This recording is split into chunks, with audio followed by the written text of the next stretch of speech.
Hello and welcome to French Made Fun. In the first lesson, we will be learning the alphabets. In French, we have 26 alphabets from A to Z, just as we do in the English language. However, their pronunciations are different.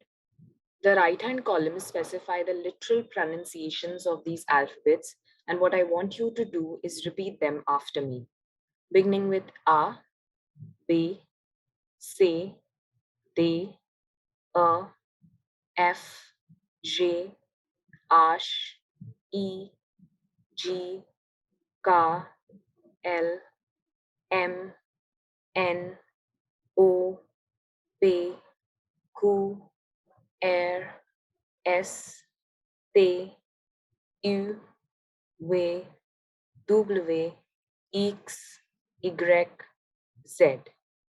Some of these pronunciations can be really confusing. For example, G is pronounced as J and J is pronounced as G.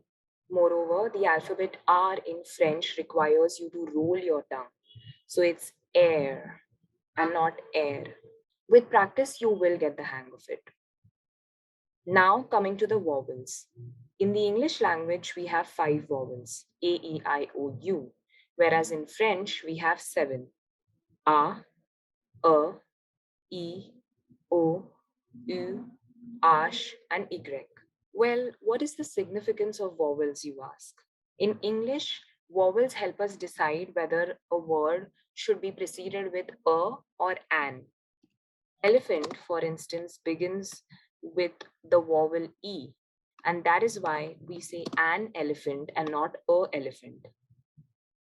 Similarly, the word book, which begins with a consonant and not a vowel, is preceded with a and not an, and that is why we say a book and not an book.